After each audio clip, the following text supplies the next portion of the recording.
We are on with a very special guest, friend of the pod, friend in general, one of the best to do it, the White Monster, as some may know him, Declan Moody. Thanks again for having me. I think, was this number 3, number 4? We've done a few. This should be number 3. Why the fuck is my mic? Oh, Jesus Christ. You've been busy, man. Very busy. Very busy. You've been a very, very, very busy man. You have, so for people who don't know, who don't follow the jiu-jitsu scene, Craig Jones is doing his next CJI 2 in, when is it scheduled for? It's the very end of August. Very end of August, so it's fucking coming up. Yeah, quick. it's not going to be long in between. And Declan trialed for Absolutes, is it the Wildcard? So the way they've done this CJI, it's going to be a teams event, so quintet style, so teams of 5. And what they've done is they've done 4 of the top teams in the world, so B Team, New Wave, 10th Planet, and Atos. And then I believe they've done the regions, so we did Australasia, Europe, Africa, and then the Americas. And those are like just a mix of like the best talent from the areas. Yeah, exactly. Just because it was hard for guys that weren't on these super teams to make it, so they did these regional teams. People like fucking is Canard in? Yeah. So the Australian team now is myself over 99, Bilal under 99, Lucas under 88, Levi under 77. And then our wild card pick, because we can pick someone not from the region, is a guy, Fabricio Andre, a Brazilian guy. Dude, that's such a stacked team. And it's crazy to think that going into it, people will probably even see you guys as the underdogs. Yeah. I'd imagine with teams like Atos and stuff, which are fucking just super teams. Super fucking teams. B team, obviously, have a solid team. 10th Planet, always pretty solid. Like, and then to go through those trials and just fucking blast through them how you did, you'd be so happy. Yeah. It was sort of my intention to make it look as dominant a performance as possible, because in my head I was offended that I had to do the trial, so I had to show that why I was upset about it, you know? Yeah, and fucking just blast. Was it? Do you ever get it? Will you ever kind of get over the fact that you're just fucking manhandling these dudes like Kitdale that you probably looked up to when you were fucking a white belt or blue belt? It's funny, yeah. I met Kit when I was very young, like super early. Maybe I was like a yellow belt, like the first kid's belt back when I was doing it. And then I remember meeting him and watching him. He came to Adelaide to compete. I think he fought a guy, Julian Gonzalez, on a synergy competition. I was like, wow. Because Kit was winning everything. He was a brown belt at the time, and he would he'd win all the black belt divisions. He'd win international, and I was like, this guy's unbelievable. And then 15 years later, to have the match with him was pretty cool. And I got to speak to him. I got to tell him sort of like, man, I looked up to you a lot, and I just really appreciated the match, you know. And he's a very sweet guy, and he's not hell active in competition anymore, really, is he? He's fucking making bank online with his. Yeah, he's streaming and stuff, but he did one smaller super fight before this, and then sort of just before that had been years, maybe 5-6 years before any competition. So with B Team's team, obviously you would have been the plus, is it plus 99? I generally compete under 99. Under 99. When I can. The guys in the Oz team are just a little bit smaller, so it's saving me the cut. And so they put in Victor Hugo into your spot, and you obviously would have been that would have gotten you a little bit, was it like, yes. Oh fuck, now I have to fucking do it the hard way for no reason. It was like they put Victor in as the plus 99, because Victor is a giant human being. He must be like 6'6", 6'7", just like everything about it. I remember he's a lovely dude. I shook his hand, his fingers were halfway down my forearm. I was like, what the fuck is this? But yeah, he's a really nice guy. It's been cool to train with him. But when they bring him in, Nicky Rod under 99, and that's a tough spot to battle for. Me and Nicky know how that goes in the gym, you know, so it's like he's the man. So unfortunately, I lost my spot because for me to make 88 is nigh impossible. So with the format of it, so it will be 2 teams, and then no one knows who's playing who first. And Yeah. it's like winner stays on kind of vibe until the team's eliminated. So the way it's going to work, to my understanding, this could be altered, but you're going to send out your first 2, and it can be anyone from any weight class. So you could have your 66er fighting their plus 99er. But the way it's going to happen is they fight. If there's a submission, the winner stays on. If there's no submission, both people go out. However, the round is still scored. So it's still a 10-9 my system. If there's no submission. If there's no submission. But I'm not sure if they're going to reveal the winner until the end. And then the points will be tallied if the final round ends in a draw also. It's such a fucking weird one, because like, do you sacrifice your little bloke, or do you put him in last when he's probably going to be like a 66er against like a really fucking tired under 99 guys? Like, it makes it a bit more even. It plays such a different role now. Yeah, I think the under 66 spot is so important because they're obviously the smallest guy and probably the guy that could be taken out maybe the easiest just because of the size. But I think the best decision that the Oz team made, because they decided to use a 66er, I wouldn't have done that because Australia and Asia of smaller guys in general, like our 66 division for the trials for the ADCC is always the biggest division. So I thought it was strange that we chose that division where we're actually most abundant to choose, but the choice they made was the best. Fabricio Andre is, in my opinion, the best 66er at fighting bigger guys. He beat Giancarlo, who won 88 ADCC twice, and he also beat Owen Lively, who was an under 99 invite to ADCC. So I think as a choice, he's the best under 66er to fight these big guys. He also had a really good match with Victor Hugo at ADCC. Yeah. In the open weight. Yeah, right. It's fucking Craig is a massive dickhead, but fuck, he's doing amazing things for jiu-jitsu, dude. I say that in the best way, Craig. You're a good dickhead, but fucking just what he's doing for jiu-jitsu, that no one would have ever been as excited for an event as CJI 2, I reckon. It's so crazy because the first one was like so hyped because of that battle between ADCC and CJI, but now I thought maybe this one would be a bit quiet, but everyone is so hyped for this event. I haven't heard anyone say a bad thing. Everyone's excited. Jordan, and at the end of the day, everyone kind of knew what was going to happen between him and Gabby. It was just like how Craig would approach it. This fight with Jordan Burroughs is so interesting. Like, if Burroughs chooses to engage, but it'd be interesting to see how much he fucking can do with Craig.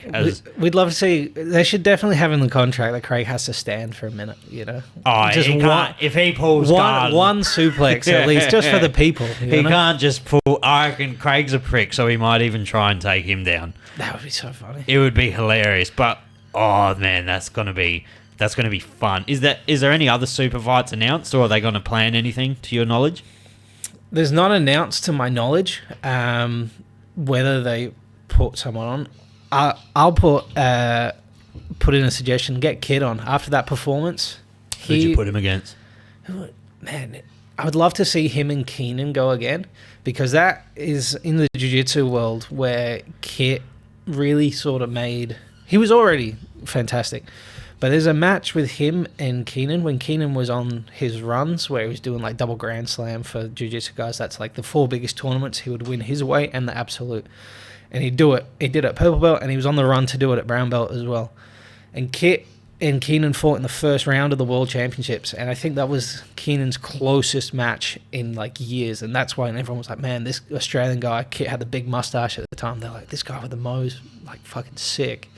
And then he started building more and more fame off that. So if we could like recreate that and get Kit and Keenan to do one more, that would be unreal. I'd honestly love to just see the rematch between Ruotolo and Tackett. Yeah. But they would be in teams anyway, so they're probably going to have a chance to go at it again. It's interesting. I don't know what team Tackett is on, because I don't think they're doing a checkmat team. So Would he have to go into a wild card? Yeah, team? you'd probably think he would get on the North American team. Yeah. But I don't know what's happening there. Because I don't believe they're doing a trials for North America. I think they're doing a selection. Yeah.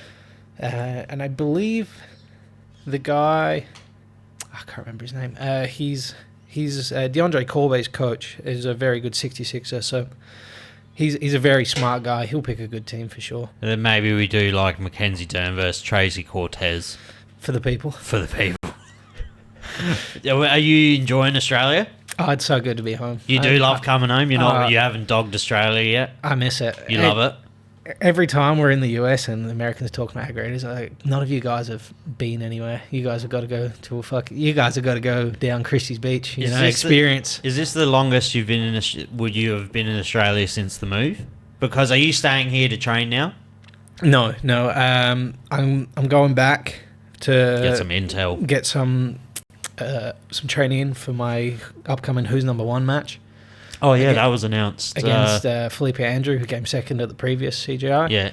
So I have that match. I'll train for that, and then I'll be back because I was supposed to be here for a block of seminars and stuff.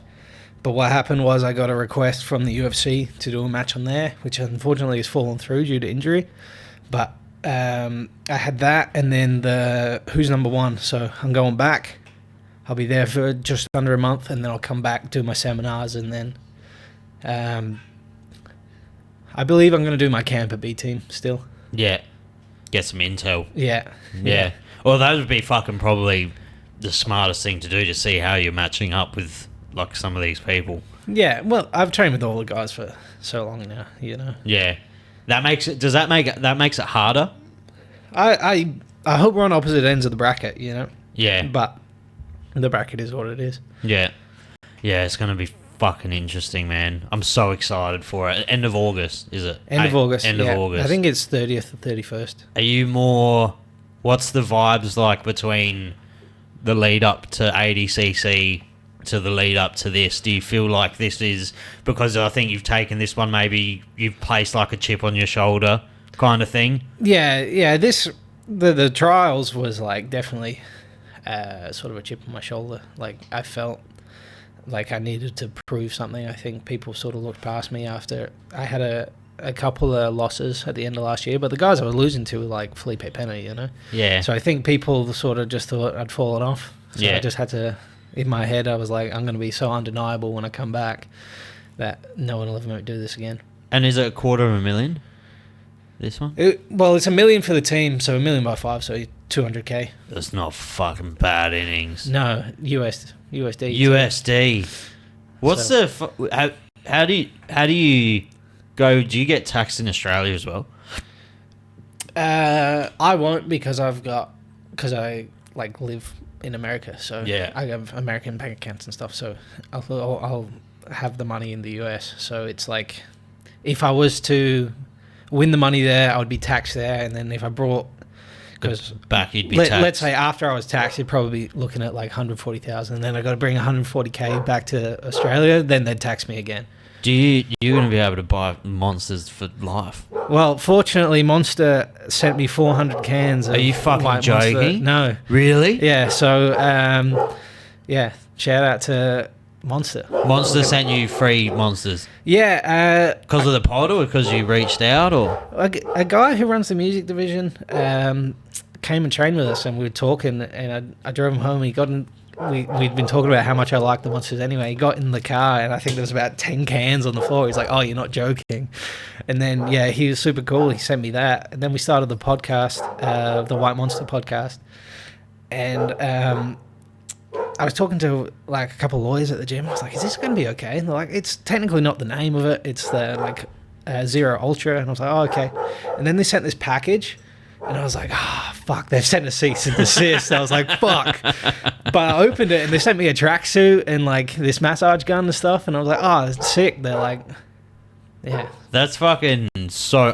when you started the pod, I was wondering as well if that would be, like, a legality. Yeah, I think as long as we don't do anything stupid, we should be okay. How is the pod? It's been wonderful. For everyone who doesn't know, it's the White Monster, and it's available on YouTube and like all audio platforms. YouTube and Spotify for now. Yeah, I'm gonna shoot that dog one day. The White Monster podcast. It's been really good. Primarily, we've had combat sports athletes. Well, primarily jiu-jitsu at the start, and then I was lucky enough to interview Joe Lopez while I was in Bali. Oh, dude, I seen that. I was so fucking jealous. That's so cool. He's one of the coolest guys I've ever met. Such a great person. Like, he's just got such a good energy. He spiked me on my head after Volk lost. I remember the story. He seems like he's really good, and I've seen some fucking footage of him. I've seen some videos of him partying. He can fucking party, dude. He can go for a fucking old man. Yeah. He can get after it. But yeah, it's fucking sick, man. I think your pod will go far. Oh, thank you. I appreciate that. I think it'll go really far because you have access to such cool guests. Obviously, when you're talking jiu-jitsu, it's fucking like breathing to you. Yeah, it's so easy. But we're also looking at like getting a bunch of interesting people from all kinds. Like we got access to like good comedians and like even guys. We got like physicists and.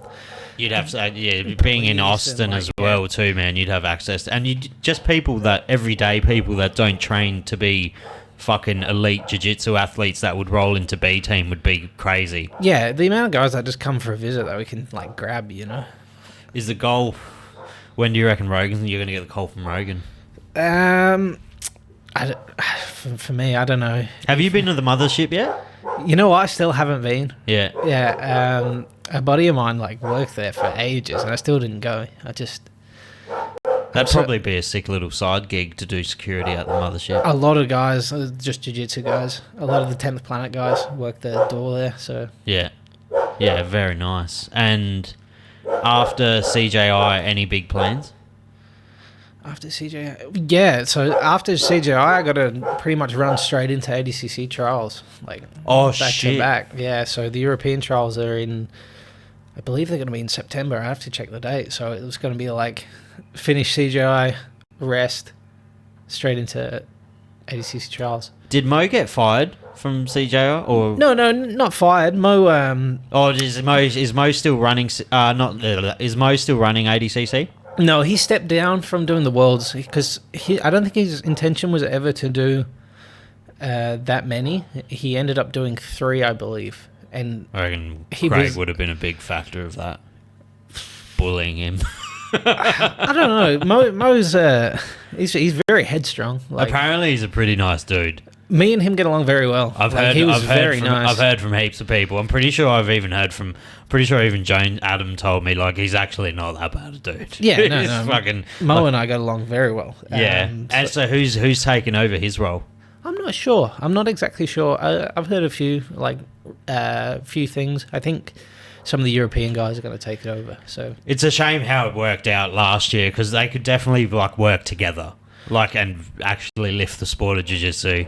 But yeah, last year was getting a bit wild. It was getting crazy. So hopefully now, like I think the dust has settled. I'm sure Craig's looking at working together now, and it's just more ADCC you can use for the prestige. You don't need to become like a fucking millionaire from ADCC. It's like the Olympic Games. Olympic athletes don't earn fucking anything. No, definitely not. Like, just see the ADCC as if people treat it as if it's like the Olympics. It's got like a prestige and like a weight to the medal. And CJI is where you make your money. Yeah, exactly. It's exactly like in boxing when you win your Olympic medal and you're not making any money, but then you go win the WBC belt and they're all of a sudden cashing in. Doing 15 fights for free at the Olympics just to get that piece of metal to move on to something bigger. That's when you can start charging more for your seminars, shit like that. Yeah, exactly. Yeah. Exactly. But obviously the milli would be nice. Who's your co-host? Austin Senos, yeah. He's a Canadian guy. I live with him, so we sit around all day talking shit. We're like, why aren't we just filming this? We got such cool people around. They look good, man. They look so much better than my first episodes.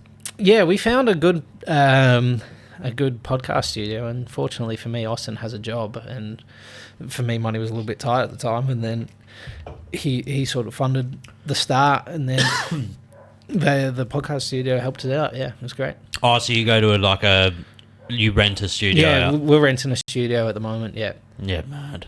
Have you been on a quick raz since you've been down? No, I haven't. No? I've barely seen him, to be fair. Adam's an influencer now.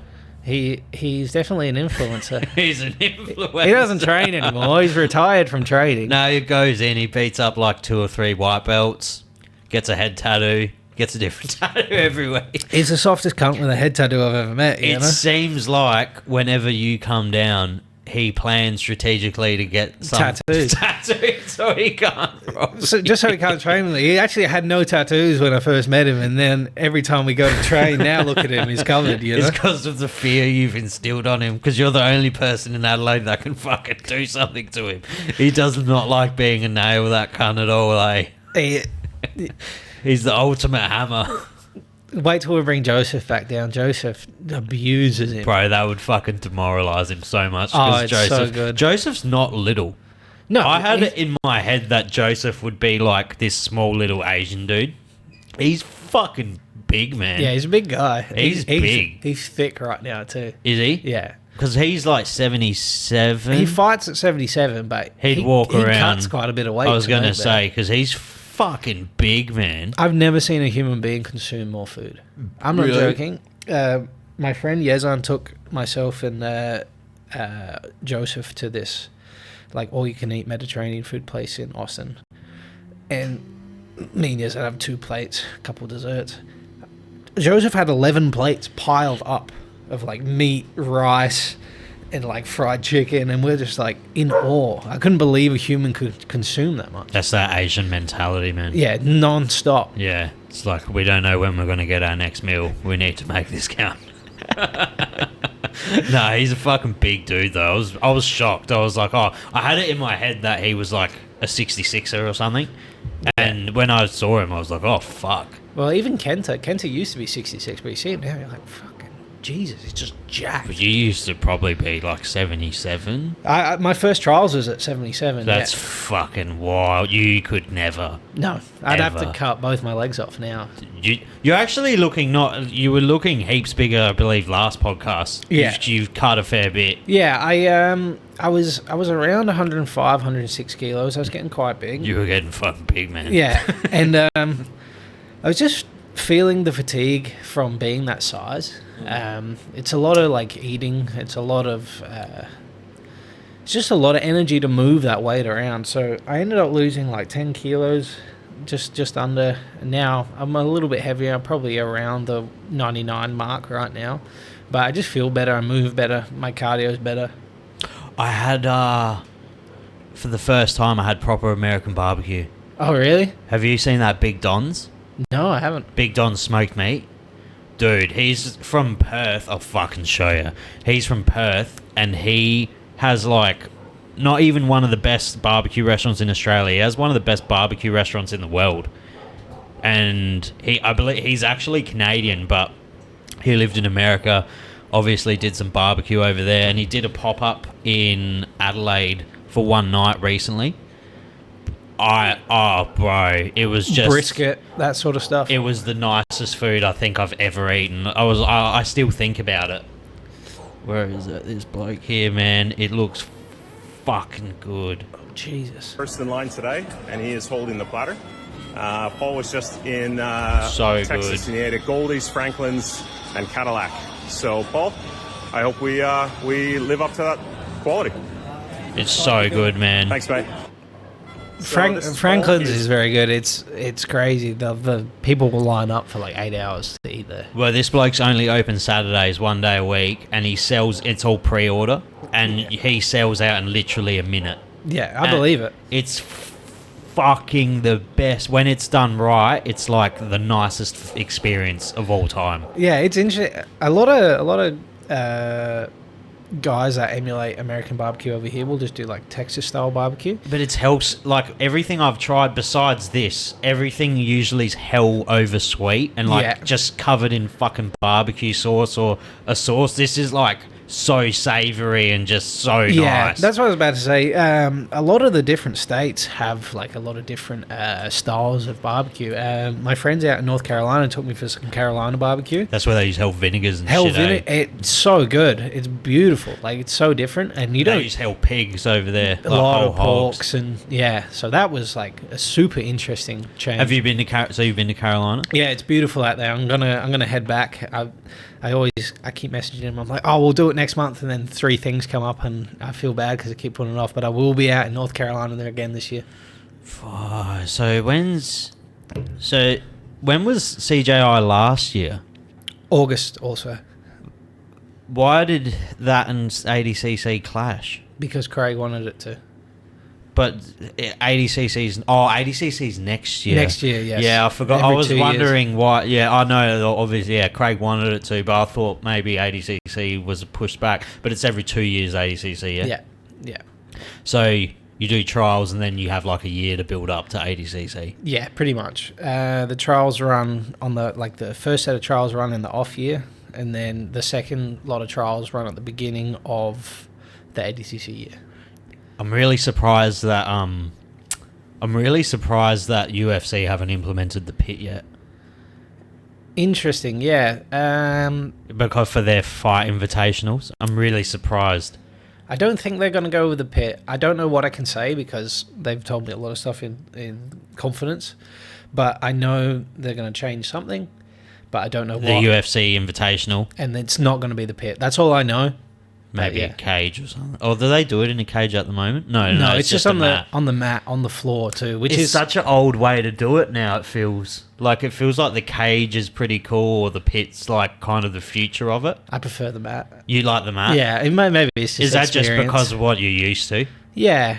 Do they have a pit at B team? We did have for the CJI the first camp, but it was just a partial wall. We never had a pit. It's something you probably really have to train for. The corners are very different, you know. Competing in the trials, they had the pit, and the corners. I went in there early and just felt the walls and I feel stuff. like it would benefit your game heaps because people can't run off the mat. It's true. It's good for me because people can't run away, but it's If you get caught in a fucking like a bad position, though, you're fucked. on the wall, it's very easy to like just to use that to take someone down. I think with people experience that a little bit more, you'll find like so many ways to put people down. Much like a cage. Yeah, I was fortunate that I'd probably wall wrestle more than most of those guys in that tournament. So I have, even though it's not a wall, it's a slanted sort of pit. I've worked with Miles and the MMA guys so much that I'm a little bit more used to it than those guys. Oh, while I got you, actually, because you'd have fucking good opinion on this. Kamzat DDP. I think Kamzat's going to run through him. You really do? Yeah. I sort of became a believer. I was like, it's all hype until the Rob fight, because I know how big and strong Rob is. I fucking manhandled Rob. And that was disgusting.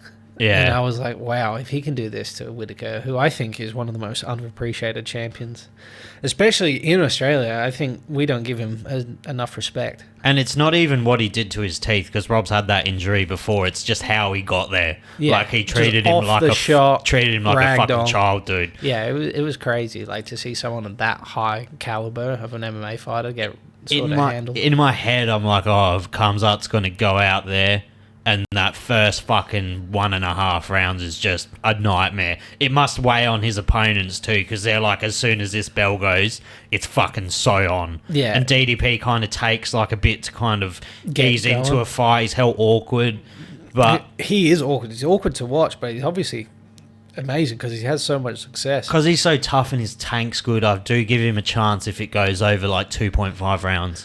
Like that's where he can probably do some sort of damage. Yeah, for sure. The later rounds are definitely going to favour him. I just can't see how Kamzat's not going to take him down. I can't see he comes up losing. No. It's like one of those John Jones things. It's like Tom Aspinall probably would beat John at this stage, but I can't say it because I can't in my head see John Jones getting knocked out. Did you see Craig saying corner Tom. That's fucking hilarious. But John Jones retired today, pretty much. Did he? I didn't see this. Well, it came out. There was like a video of John Jones that someone was recording, and he was talking to someone online, and he just said, like, I'm done. Like, I don't know. Like, I'm done, bro. And then someone wrote that he should get stripped on Twitter. And he wrote, I don't know why you think that bothers me. I don't know. I've told the UFC my plans ages ago. I don't know why they're not telling you. Yeah. And so, in my head, John Jones is probably fucking retired. Yeah. And the UFC are just probably keeping that under wraps until they sign their new deal with fucking Netflix or whatever. So they have him on the contract still. Yeah. Make the money off him still. I wouldn't fucking fight Aspinall. It's such a risk just No. for his whole leg. Because as soon as you lose, as soon as you lose, people just think, oh shit. Yeah, yeah. Like, that's it. People are very short-sighted. You Yeah. know? It's like, oh, he's done. He lost the grappling match. It's shit. Yeah, it's insane. But John also has the ability to win. I think he wins that fight, but I don't know. I think Tom wins. You think Tom wins? But I think John Jones's IQ is fucking way better than his ego, so I think he just literally goes for the takedown and sits on top of him for 2 rounds and then finishes him. interesting. That's how I think that fight goes. I would love to see it as a fan, but I definitely understand from John's point of view. Like, Why would you do it? Why? Unless they fucking throw out like a crazy number like 20 million or something, why would you do it? Yeah, you want to see a lot of zeros on that contract for sure. Fucking oath. And Tom Aspinall's terrifying. Yeah, he's huge. He's And a fast. natural heavyweight. He's lean for a heavyweight. So quick. Yeah. He's probably got a chin like old fuck. He's only lost in the UFC is when he hurt his knee, hey? Yeah, he blew his knee out against Curtis Blades. Yeah, and then they fought again, and it was like And then you shit got show. Islam and JDM.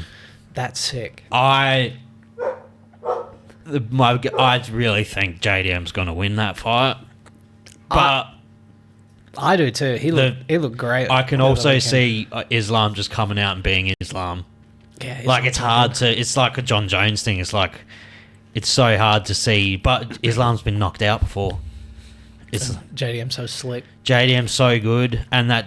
It feels like Craig has like an answer for that Dagestani kind of style wrestling. The thing is, I've competed against and trained with a guy, Jack Becker, who trains. Oh, really? With a bunch of times. He's a lovely dude and an amazing fighter too. It was a real shame. I think he was looking at the UFC before he had his accident with his leg in that fight. And then I remember being like, man, this guy is so strong and so like just determined to get up, like, and then being in the room with those guys are like, oh yeah, he's really good, but Jack Della is the same but bigger, and they're like, this guy will get up. He's just I didn't know Jack was a black belt. crazy, eh? I just fucking did not know that. And like, they don't just give out black belts. Like, That's scrappy, man. Their jiu-jitsu program's insane, and their MMA program, obviously. But like, the jiu-jitsu program alone, wouldn't is have any unbelievable. idea. But then it makes sense. It's like, oh, Gilbert couldn't tap him on the ground. He got up. He's fucking just so good at getting up, whether it be from brute force or technique. To get up from Bilal in the center of the fucking octagon, 5 rounds in, Yeah, a high-paced fight, and just blast up on your feet twice. unreal. Fucking insane. I haven't been that happy since Volk won the title back. No, he's such a nice guy, Della. Like, I've only had brief interactions with him, but he's such a lovely dude, and I was so happy to see him have that the success that he had. And then just the one-liners he hit Ian Gary with. Oh, it's funny kills me. as I can see him catching Islam so early. Yeah, I can see him just catching Islam so early, and Putting it Islam on the being like, skates. "Oh fuck, you're a big man." Like this, I think he's going to be bigger than Islam, which is not by much. Islam's fucking massive. Islam's so big. I don't think it's even going to be that big of a difference. And Yeah, but the power's going to be different. I feel like if Islam is making this jump to 170, it's permanent. He's He's not going back He'll down. change his frame, everything. He'll There's carry no- a little bit more size. He's never going back down. No, he'll never do 155 Which again. makes it so funny because imagine Islam loses, no belts, Leah Taporia moves up, Charles Oliveira knocks him the fuck out. He's got no belts. he's never going back down either. No. It's just it's made those divisions so fun. It has. They needed a little bit of a mix-up. Welterweight might be the best division in the UFC at the moment. That's funny. I was talking to my friend Yazan about this maybe 2 days ago. I think welterweight is by far the best now. It has to be, especially because Islam's moving up. It's just so many fucking matchups now. Yeah, it's like lightweight. We have a year left of most of the guys, maybe 2. I'd say 1 year of like Charles Oliveira's retiring next year. Dustin's got one more. Gaethje's probably fucking got one more. 2, yeah. They're all gone. Whereas all these guys at welterweight are young. Featherweight's in the like rebuilding stage now where it's a bit ugly. Like Volk, once Volk retires, that division's kind of done for me for like 5 years until it builds back up. It needs a couple more superstars. It needs a few more, and then you'll get people like Sugar moving up. Yeah. Things like that eventually. Marab probably maybe will move up eventually. Middleweight's quiet right now too. Middleweight's pretty quiet.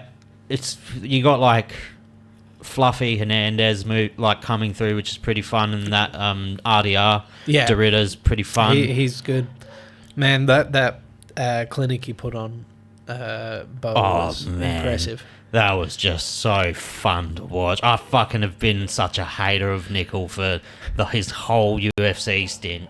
Not a hater, but he's so overrated as like obviously not as like an athlete, but MMA's just not college wrestling anymore. College wrestling doesn't fucking seem to fare hell well in MMA anymore. I think the thing is, this is my interpretation. This is, I think, going to be a turning point in his career where he's going to exceed where we think it's supposed to be going now. Or he's going to crumble. No, I just don't see it. He's so tough mentally to go through that college wrestling program. He's going to take this loss, and I think he's going to get 10 times better. He just needs to fight where he's at. That's the other thing. That's just another, you're a fucking collegiate fucking specimen, but if your striking's not where it needs to be, you need to fight at that. No, I'm not saying to leave the UFC, but don't fucking go near the top 20. Don't even go near it. You should be fighting, not cans, but you should be fighting to your level, not your name's level. I don't know, because he's still beating guys in the top 10, you know? It's like... Having a close match with, like, Paul Craig, though, isn't where he should have been, like, for how much they were hyping him. Yeah. Like, he needs to roll over these... A couple more cans would have been good for his career, just to build up his ring time more than anything, because he's had fucking such easy fights up until Paul Craig and then now RDR. It's just been him fucking steamrolling people. It's much like Kayla Harrison. One day she's going to come to a fucking wall. Or does she... She's fighting Julia Pena, isn't she? Yeah. I'm actually excited to watch that. That'd be a sick scrap. Yeah. Is there a female division in CJI? Is he doing a female thing this year? I don't believe this year. It's so hard to find like full teams of 5 around the world, probably, of like really high class talent. Yeah. Yeah, interesting. There is obviously talented girls everywhere. It's just... Yeah, I think it would have been easier if Polaris wasn't also doing a women's squads tournament. Are they? Very soon, yeah. Yeah. So they've got...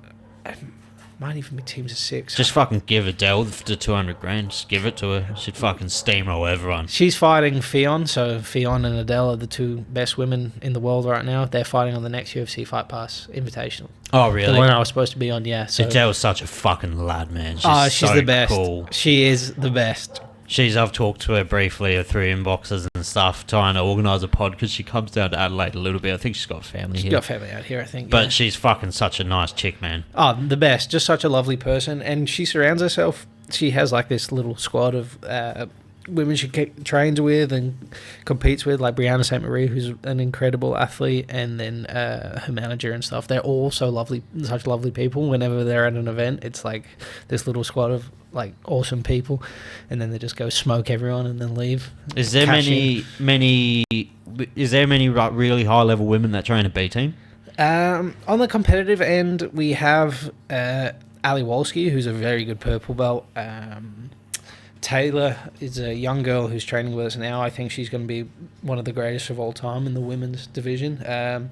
She trains with me a lot in my morning classes, and I coached her on the last Who's Number One, and she just just kills it every time. If I was going to pick someone to be a special athlete, she would be the one. Like, she's a multiple-time women's junior MMA world champion.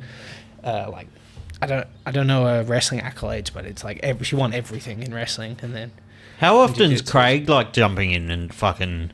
Is he? He's never at B team, really, is he? He's actually there right now, I believe. He's there now. Yeah, but how much he's doing there, I don't know. Last time I trained with him, how the he fuck was does in he for. stay so good, man? I guess he's always traveling doing jiu-jitsu. He's still training and he's always watching. I think he's doing so many mental reps all the time. Just watching what he does to like really high level athletes is fucking crazy. Yeah, and he was at his peak. I think he was so far above everyone that people can't. They catch needed up time to thing. catch up. Because he still could probably. I'd fucking say he'd do fare really well at ADCC. Yeah, he would still do very well, especially like he gets like fit and does a camp and goes to 88 where he should be.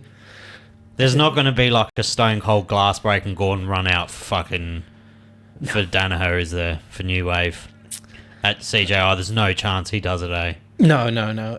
They've already announced their team. They have? Yeah. Dorian 66. 77 is they're doing a trials between a few of their guys.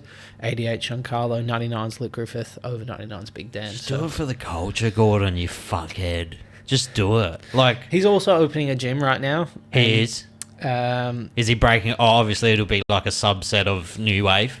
I don't know how much John's going to do. He's just, I believe it was his hip he just had replaced. He's just coming out of surgery. So I think he's taken a step back for a little bit, just like letting his body recover. He's done it for so long. He's coached for so long. I don't know.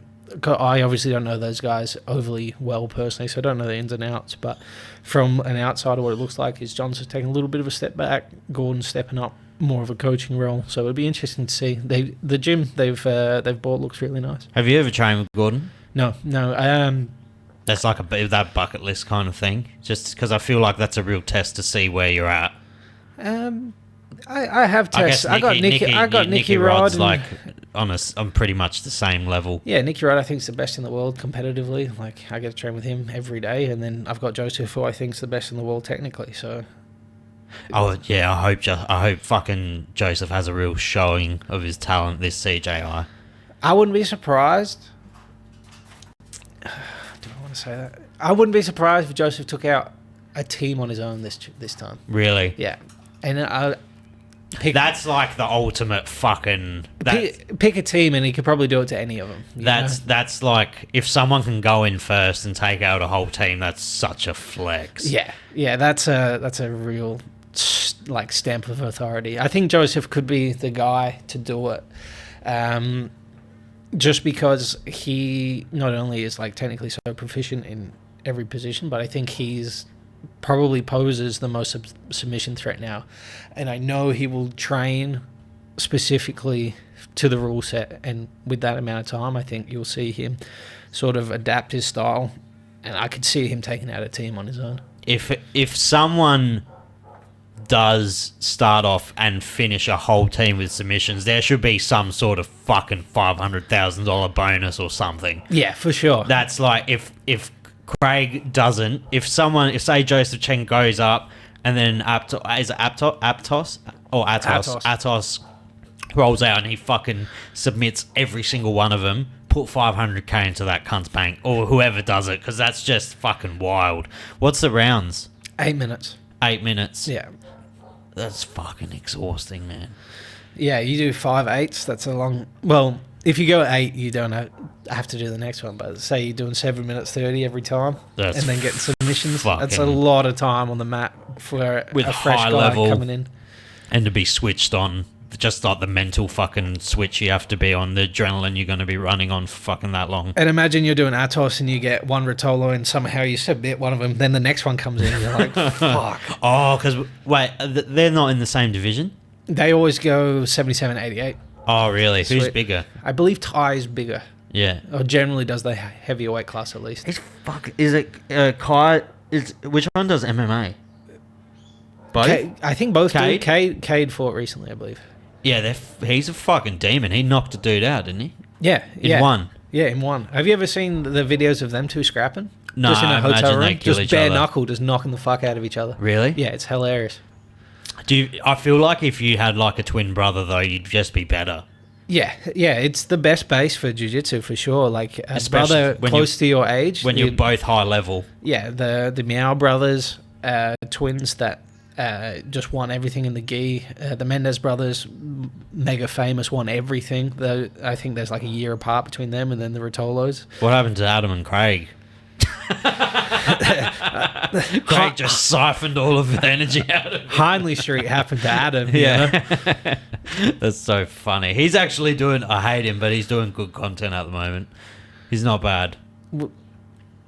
On his quick raz. Some of the Street X stuff was funny. The Street X stuff is funny. I've never seen someone so physical, I've never seen someone so in love with someone though. Like Adam and Bradshaw. Yeah. Adam. I don't know what goes on behind closed doors, but I've heard there's some homosexual acts going on there. Yeah, that wouldn't surprise me at all. Bradshaw seems like he's alright though too. He's got fucking good life, man. He's grinding so hard though. He's a really nice guy. Like I spent a little bit of time with him in Vegas. When was I out there last? For the UFC Fight Pass with Nicky Rod. And Bradshaw was out there, and he was super cool. Is CJI in Vegas this year as well? Yeah. Same spot? Same venue, Thomas and Mack. Yeah. Yeah. Oh, I wonder if there'll be a good UFC on. Interesting. I don't know. I'd have to look it up. Because they run it Saturday, Sunday, don't they? Or was it Friday, Saturday last year? Friday, Saturday last year. Friday, Saturday. So I imagine... So Saturday, Sunday in Australia. Yeah. Yeah, right. It was fucking... Yeah, it was. It was Friday, Saturday over there, Saturday, Sunday here, because I remember I had to have the UFC on my TV and then I put my laptop under the TV. It's the first time I've ever actually turned off a UFC to watch jiu-jitsu. It was unbelievable. That show last year, they couldn't have done it better, I don't think. And just to have that Tackett Cade match, it was like the biggest match ever. Who are you most excited to see at CJI? As a fan? As a fan of watching a competitor? Interesting. I don't know. It's hard now because I'm fighting all these guys, it's like... Yeah, it takes kind of the fan out of the sport almost, because you got to look at it more like, I've got to fight these Yeah, I'm studying these guys all the time, and I know a lot of them now. It was funny, when I was talking to Joe Lopez, I was like, I interview all these jiu-jitsu guys now, but I'm like, I feel like we're just peers, but when I was interviewing Joe, I was like... Yeah, that'd be crazy. That I fucking get sweaty hands even thinking about ever meeting Volk. Oh, Volk's the one where I don't think I'd be able to contain myself hell well. You think you'd lose it? I'd fucking lose it, man. If I saw Volk, I'd be like a child. I met him obviously after he lost to Islam the first time at the after party, but that was kind of somber vibes and everyone was off their heads and drunk. Just not the same. But if I met him and talk to him, I'd fucking freak out. Got to get him in the shed one day. Oh, even maybe Israel. I reckon Israel would be cool to talk to. He'd have some stories. Adesanya seems like he'd be really good to talk to. And Whitaker's so underratedly funny. Yeah, hilarious. Whitaker's fucking hilarious, man. Yeah, he'd be a good one for the... Well, he'd be fucking dope to talk to, just in general. Taito Ivasa would be dope. I don't know what the fuck he's doing. He's just doing side missions. He's the man. Forever just does now. whatever he wants. The only fighter in UFC history that could be on a 6 fight skid and just fucking still be... He's still in the top 10. Still one fight away from the title, They just won't get him out of the top 10. Are they still doing their beer, those boys? I think so. He's got so many side ventures. He's invested his money so well. He does not need to fight. No. I don't think. That's the goal, is to make money doing these things that you love. But he's got that 27 project as well. It's like a warehouse in Western Sydney. And it's set up for podcasts and content creation and shit. Oh, see, I didn't know that. That's killer. That's what the boy, those guys need to do, invest that money intelligently and then... just continue to reap the rewards of the hard work they put in. What you don't want to do is fight all your life and then when fighting ends, the money ends, Yeah. How many years do you reckon you got left at a high level? Interesting. Luckily for me, I'm a bigger guy, so my career will extend a little bit longer than some of the smaller guys. I don't want to be the guy that's clinging on, but I don't want to be the guy that got out too early either. You're still like late 20s, yeah? 28, so you still got fucking at least 8 years I'd left. like to do 5 to 8, you know? Yeah, 35's probably like kind of still prime-ish if you look after yourself. Yeah, that's the other thing. See how the body goes. For me, coaching will always be the end goal anyway, so it's like... Even just doing camps for people down, like people like Volkanovski and all of these like scrappy MMA, like all of them could really benefit from having someone like a high... Or there's heaps of high caliber jiu-jitsu in Australia, but not many people are your size. I know myself and Rob Wilkinson have discussed that. We'll tee something up for a camp that he needs heavy grappling guys in for sure. He's a fucking legend, eh? Man, what an athlete. He, in my opinion, having grappled him, he could win the ADCC trials. Really? Yeah, for sure. In Australia, over 99. He's a good striker too. Oh, so sick. He felt so unlucky in his last fight. He was looking so good and then just got caught. It's just how it fucking happens at that weight, man. Yeah, dude, he is such a good grappler. He is so hard to move and take down and like... Does he train with Deacon? Yes, yeah, he's in Hobart. Yeah, and he does his jiu-jitsu with Deacon, does he? Yeah. He's a fucking legend as well, man. That dude says he'll fight fucking Thanos if he has to. Yeah. He doesn't give a fuck. He's just... And he'd be excited to do it, you know, just Yeah. stoked. He's such a good dude, man. Like even stepping Lots up to fight Lucas after fucking the absolute clinic Lucas put on last year and the year he had. Yeah. Like... Deacon just loves it. Lucas is fucking... Or now everyone knows, but... Geez, he was like just out of nowhere, man. He's such a nice dude. He emphasises TISM. Jiu-jitsu TISM. I met him and he's just so sweet. He's a lovely dude. It's So one of those nice. things that's like I've known forever. Those Sydney Wrestling Academy dudes are so fucking lovely, man. All of them. The head coach, Ali. Ali's just fucking so sweet, man. Yeah. Just all of them. Every time he comes here, I go there. They're always looking after me. And he came here and I was like, oh, let's go out to dinner. And I went to pay and I think he nearly chopped my hand off, dude. He's like, Yeah, you how don't do dare that around you? Arabs, man. He's the man, dude. Like, they've got such a great culture in that gym and It's such a lovely guys. busy gym too. Dude, they got so many members. But of course, you got such a good culture in the gym and such good level of jiu-jitsu. Why wouldn't you have? And I think he thousands of really like people? emphasizes on like taking like kids like off the street kind of thing and putting them into gyms. Yeah, Because I believe it's in like, I don't know if it's in like I think it's in like a fairly rough part of Sydney. Auburn. Yeah, they're it's out. on Auburn. Yeah. Yeah, so it's like the kids classes are so huge. He like, said that, I remember we were talking briefly at the M16 Open, he said our kids' classes are fucking wild too. I don't think I've seen a bigger kids class in Australia. I think it must be the biggest. It has to be. He's probably one of the biggest jiu-jitsu gyms in Australia that was kind of slept on for a bit. No, I'd never really heard of the Sydney Wrestling Academy until Lucas kind of blew up. And obviously Miles has known him for a bit and stuff, but now it feels like they're really like reaping the benefits of their hard work. Yeah, I met Lucas when we fought Purple Belt in Sydney for what used to be the Abu Dhabi trials in the gi. So Yeah, he was a the gi world- player for a long time, eh? Yeah, for the World Pro, and we fought and we had a great time. And then when we both ended up in Abu Dhabi that year, competed, and then we hung out after. We went to Dubai for a night and then came back, and just been friends ever since. And when I went to train to Sydney, I'd always message them, and they were floating around for a little bit, just doing like open mats every day, training with all the best guys. They just get everyone together to do these open mats. And then the next time I came back, Lucas had gone in on the gym with Ali, and it was very close to where they are now, but just a smaller facility. And then I came back again, and they got this new facility with like 4 massive like comp mat spaces in one room, another space in another room. It's like the gym's got the physio in it now. It's unreal, and the talent there is crazy. Yeah, it does. Where does Levi trains out of? Absolute, yeah? He does now, but he was originally in Sydney too. Yeah, because him and Lucas were training partners, yeah? Yeah, for a very long time. If the gi had as much... If the gi and the no gi had like the same kind of benefits money-wise, which one would you compete in? Interesting. Probably no-gi now. Like, I'm so much better at it, but like... You haven't put on a gi for a minute, eh? No, I trained once recently in the gi. Break your fingers. Dude, my fingers are all jacked up for all the years of doing it. But I'd love to it's see been a long Craig in time. a super fight next year in a gi. I really think they tried to get Keenan to do a gi match with Craig. I really think they tried that because they advertised that a little bit, and that would have been so good. I actually have been like a dirty pleasure of mine's going on YouTube at the moment and watching some gi matches.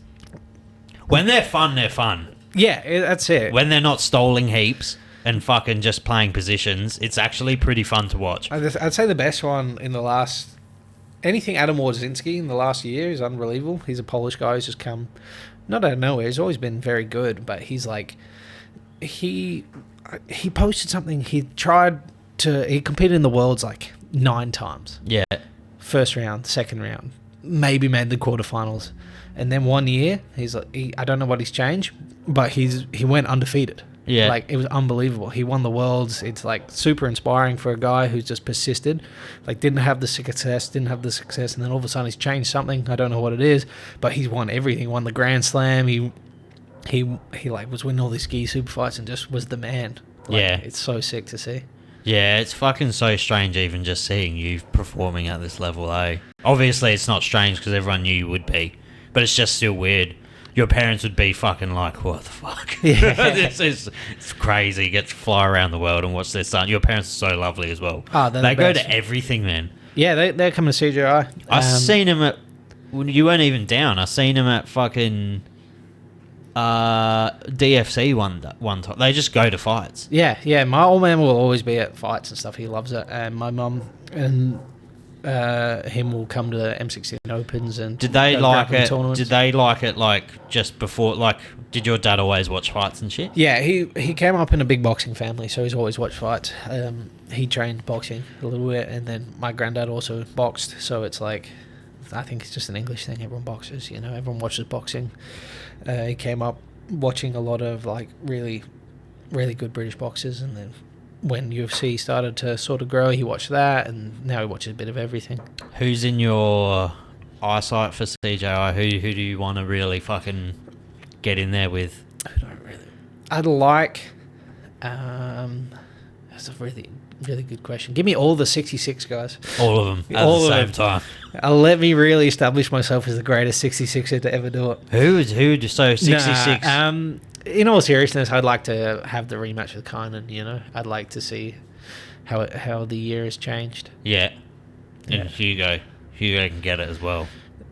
Ideally, I don't want to fight those guys unless it's in the finals, Yeah. But It's it is just what how it the is. brackets work However, out. the brackets, I'm going to scrap whoever they put in front of me, so it doesn't matter. Dima will obviously be the coach for B team, or I do believe Dean was going to coach the B Craig's team, going to yeah. be hosting. He won't be involved in any Craig's kind of not gonna do team stuff, Any of the team stuff. which is probably fair because he runs the event. Yeah, him and Seth will be like away from the actual team itself. I imagine much like the M16 Open, Seth kind of runs it all, and Craig just kind of shows up, much as Adam just kind of shows up to Yeah. the M16. Exactly. I imagine it's very similar setup. I see Seth every day doing all the business calls and emails, so Whatever that cunt has to do with, I hope Craig pays him well, because he would be getting fucking, oh, Craig's done this, Craig's done that. yeah. Just putting out fires all around the world. He's a busy man, that's for sure. They've built so much together, though. Oh, yeah. Craig's fucking YouTube channel, man, is like movie level production. That little series he did. Yeah. I don't know if he's still doing it. The Walkabout or whatever he was calling it. Yeah, Rohit, who is his like camera guy, and I believe he edits it all too. He's exceptional at what he does. Lovely guy. It's like a fucking movie, man. You should see some of the things that they don't release. Really? Insanity. Yeah. Yeah. Oh, like the stuff they can't. Yeah, the stuff they can't, even like stuff from like Ukraine and just the bullets and stuff flying at them that like got, because it's a little close to the bone, It's Yeah. like crazy. And this poor guy Rohit's been dragged around the world by Craig into these crazy situations. I don't know if they paid him enough, but I imagine give that guy a raise regardless. Well, B Team fucking really understood. The one thing that B Team and Craig really understand is like how the power of social media, Yeah. and how much it can build up fighters. Oh yeah. Like once they start kind of focusing on you and putting out content with you, your platform just would have grown heaps. Oh, for sure. I think when I went there, I had like 2,000 followers. I'm at like 10,000 now. Yeah. It's crazy. And the fucking, they understand like the power of social media, and like you kind of need to play that game now because jiu-jitsu is getting bigger. Yeah, you do. I hate it. I hate everything about social media. The least thing I want to do is be a fucking influencer. You know, I hate it. But like you said, it's part of the game. I have to do it. But I try and just keep it pretty close to my chest. Just post jiu-jitsu stuff, techniques, and sort of what's going on in my life. A bit of like travel and stuff. Do you have any cool guests in the works for White Monster? Well, fortunately, thanks to the Session with Sav sponsorship today, yes. we're gonna have Taylor Ford, an Olympian, on. Austin just had Nikki Ryan on. Really? This week. That's going to come out tomorrow, which will be sick. Who else? Yeah, anyone we can have. Hopefully Craig. We discussed a little bit with Craig. We'll get Craig on. I'd love to have Seth on. Try not to get me or Austin fired from the gym on that one. But yeah, we got so many guys like close to us that are amazing. We'll get Victor on while he's in town. Well, he lives in Austin, but while he's in southern Austin with us. I actually seen an interview. Craig's got like that girl that does stuff now. She's fantastic. She's I didn't really know who she was before CJI, but now she's doing everything, and she's not really a lady good boy, at it. is she? No, that's a lady. She said she's a lady boy, and I didn't know if she was being serious or not. Oh, really? Yeah. I was like, it wouldn't surprise me if Craig just found someone in Thailand, just gave him a visa. But she's doing fucking really good like interviews and shit. And she did one with Victor Hugo. She did one with Craig recently, and Victor Hugo came on for like 10-15 minutes and did an interview. Yeah, he fucking seems like a really like sweet dude, eh? Yeah, he's really cool, super personable. Yeah, he seems like a really nice dude. Yeah, he beat Nicky Rod, yeah, recently. Or they within the last 3 months they had him at. Yeah, when we went to the Vegas for the UFC Fight Pass, and Nicky Rod just slipped up and he took his back. Yeah, Nicky Rod was doing super well, and then they stood him up from a passing exchange, which is really strange. But then they had to wrestle again, and Nicky Rod shot, and Victor's so big that he like hit this throw and then took Nicky Rod's back. Not that he's just big; he's exceptional too. One of these dudes is with that size as well. Once they get your back and with the strength and stuff, it's kind of fucking stuck there. Yeah, Nicky Rod is the best at escaping back in the world, and if he couldn't do it, it's going to be hard for anyone. Anyone, yeah. Yeah. Well, we all look forward to seeing you. I'm sure we'll do this again probably after CJI or whatever's going on. I'll be back for Malazzo's wedding in November, so... Yeah, she'll be back with $200,000. At least. At least. Thanks for coming on, man. Thank you, brother. You are the man. You're the man. Just tune in to the White Monster podcast on YouTube and Spotify. Good chats. Thank you, Declan. Hope you do well. Thank you, sir.